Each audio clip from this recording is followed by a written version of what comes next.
Kondisi kelainan pada jaringan kulit bayi itu bisa kadang kita temukan secara sporadis, tak sengaja. Pada kasus ini kita nanti akan melihat adanya pertumbuhan jaringan pada kutil pada daerah pipi. Ini kebetulan bayinya memperlihatkan telinga, ini telinga sisi kiri. Ya, kita bisa bahkan melihat sampai ke dalam, tapi ya tentunya kalau bayinya mau memperlihatkan, ya sulit juga kita kalau mau melihat kuping bayi dalam kandungan. Kalau bayinya nggak mau kasih lihat, ya bagaimana? Ini pas telinganya nggak ditutupi tangan, ya ini sampai kita bisa lihat telinganya dengan sangat jelas.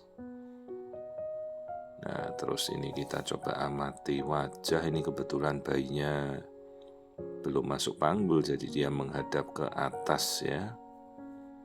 Ya, kita coba amati wajahnya. Nah, baru nanti kita lihat kok ada pertumbuhan papil atau kutil pada daerah pipi kiri. Ya, ini kita bisa lihat wajahnya. Ya, normal bentuk wajah. Seperti bayi-bayi biasa, normal semua ya. Bibir, mata, semuanya bagus. Tadi kita lihat juga bisa melihat tulang hidungnya ya, tapi masa ini kan ini sudah minggu 35, jadi sebenarnya kita sudah tidak melihat struktur anatomi lagi. Ini bayinya membuka mata.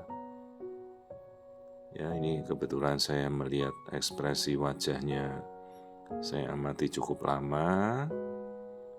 Kita melakukan pengamatan profil wajah. Nah, ini dia membuka mata. Jadi ekspresi membuka mata bayi itu normal-normal saja ya. Bisa dia sejak 29 minggu itu sudah bisa melihat. Ya, ini bentuk wajahnya, hidung semuanya normal ya. Ini pas kebetulan si bayinya menghadap ke atas, jadi kita bisa melihat dengan leluasa, tidak ada yang menutupi.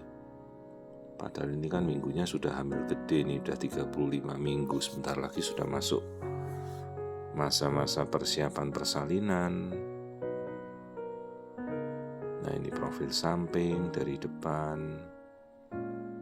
Ya, ini seperti ini kita namakan real time ya, jadi kita bisa melihat pada saat di dalam ya, saat itu juga kita lihat dia bergerak. Nah, ini bayinya menguap ini. Nah, baru kita lihat kok ada sesuatu tadi di pipi kirinya ya. Sementara sisi pipi kanan normal. Nah, ini ya profil wajahnya sangat-sangat tajam dan jelas. Tuh. Nah, kemudian kita lihat ini ketubannya juga jernih, ada tali pusat. Ya, jadi profil wajah ini kita bisa mengamati dengan sangat tajam. Jadi kali ini saya lebih mengeksplorasi profil wajahnya saja. Ya, ini tampak samping ya.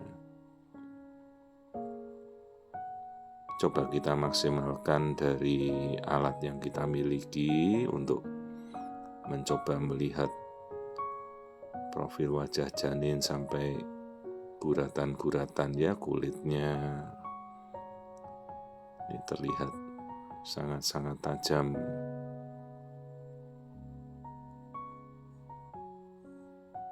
Hidung, bibir semuanya terlihat dengan jelas.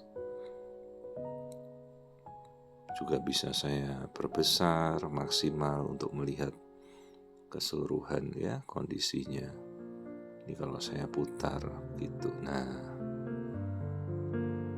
kita bisa melihat arah pencahayaan. Sebenarnya bukan disenterin dari dalam, ini hanya teknologi USG yang bisa seolah-olah seperti memberikan sumber cahaya light source dari dalam.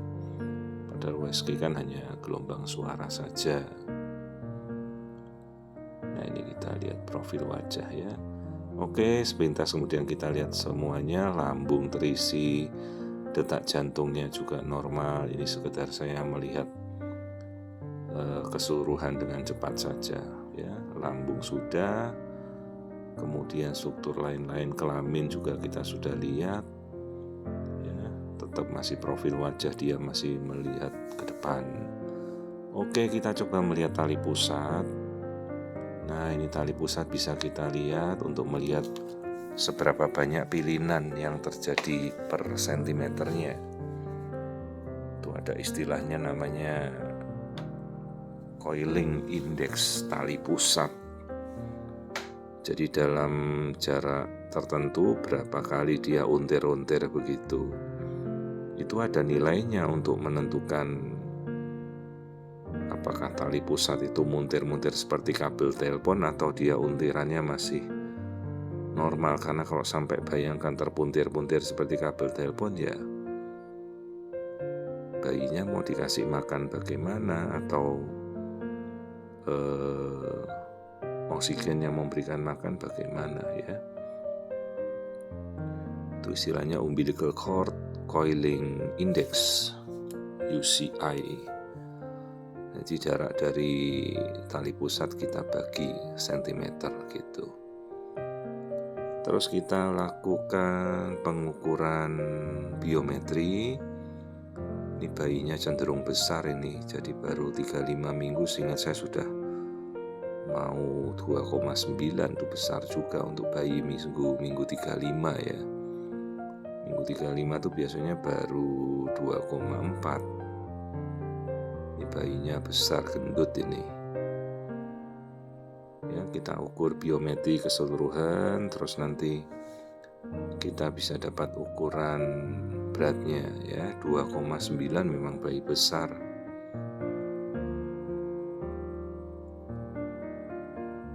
Nah, kita sudah lihat kondisinya. Itu testis tadi kita lihat ya. Nah, baru kemudian kita coba amati tadi yang kita curigai, kok ada kutil di pipinya bayi. Nah, kutil itu kan bisa pertumbuhan, apakah memang jaringan, mestinya jinak ya, jaringan jinak dari kulit.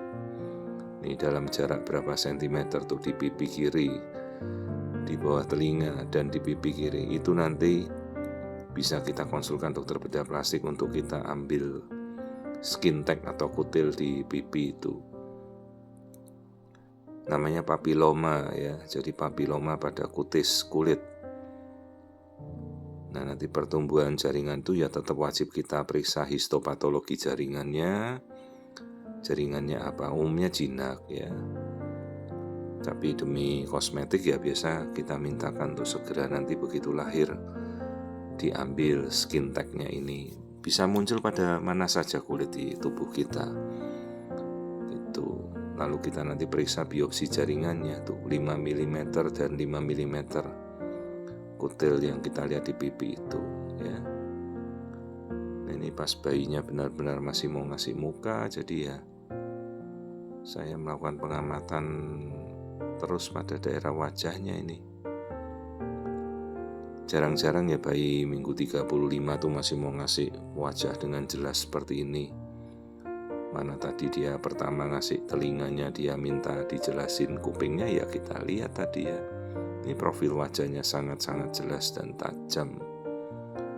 Jadi ini kondisi 35 minggu sebelum saya tutup semua pemeriksaannya sudah kita lihat.